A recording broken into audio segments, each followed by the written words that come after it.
Raise your hand if you hate leaving your cat at home and want to take them with you everywhere. Today we're going to show you how to harness train your cat in just 5 easy steps. Step 1, association. You're going to leave the harness out somewhere your cat goes a lot so they can see it and get familiar with it being in their environment. And each time they walk up to it and interact with it in any way, sniff it or try to even play with the harness, give them a reward so they learn to associate the harness with something they love. Like a treat, for example, if your cat is food motivated, like mine. Hi! You want to say hi? Say hi.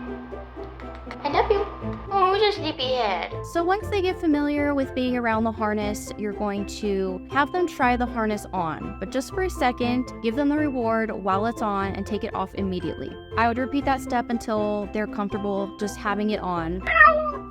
So if your cat tries the harness on and immediately flops over, which is very common and might happen, make sure to stick around till the end where I will share 3 tips to make that phase of the process a little bit easier. It'll probably take a while to get them used to actually having the harness on if they're not used to wearing it. So this step will just take some time and patience, and just make sure you're consistent with it and just take it really slow, baby steps until they're comfortable. Always move at your cat's pace. As your cat gets more comfortable having the harness on, you're going to leave the harness on for short periods of time and rewarding them after they've worn it for that period of time. So the next step, you're going to increase the time that they're in the harness. Have them wear it around the house. Try getting them to come to you with treats or, again, whatever they're motivated by. Try having them come to you from even further away and increase the distance based on their comfort during that step. Okay, so the next step, once they're comfortable wearing the harness freely around the house, you're going to try attaching the leash. And when you do that, you're not going to pull them in any specific direction. You're just going to follow them wherever they want to go and make sure there's enough slack so they don't feel any kind of pull. Make sure to do all these steps inside in a safe,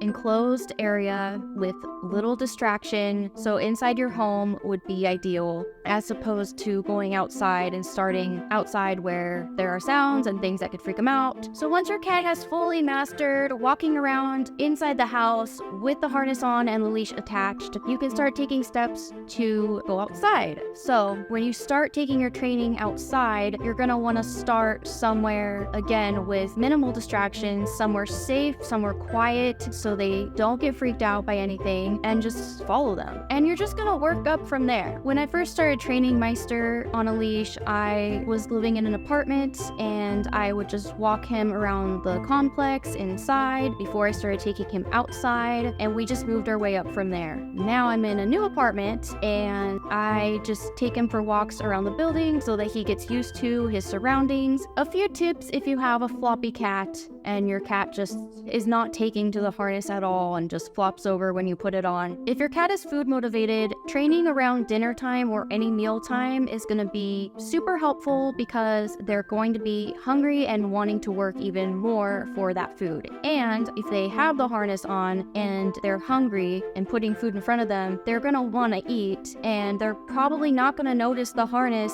on as much because they're hungry, and that's what's important at that moment. Having them play in the harness is also really good. It really teaches them to get used to moving around in it and just experiencing that full range of motion. This is especially helpful if your cat is play motivated and is really energetic and playful. You can use this to your advantage. And having them just sleep in the harness, take little naps, because then they just get used to being in it and being comfortable. You'll know when they're ready to move on to the next step when they're able to sleep and eat and play in the harness totally unbothered. So when they're able to resume normal life and daily activities in the harness, that's when you know they're ready to move on. Some body language signals to look out for. If they're uncomfortable, you'll know it because they won't move or play, and they might not even want to eat. If you see them playing and eating just fine and their tail is straight up, that means they're feeling confident and comfortable. And so these are crucial signs to pay attention to when determining whether or not your cat is ready to move forward in the training process. Where are you in your training process with your cat? Let us know in the comments. Make sure to subscribe and turn on those notifications so you always stay up to date on these videos and product reviews, and I will see you next time.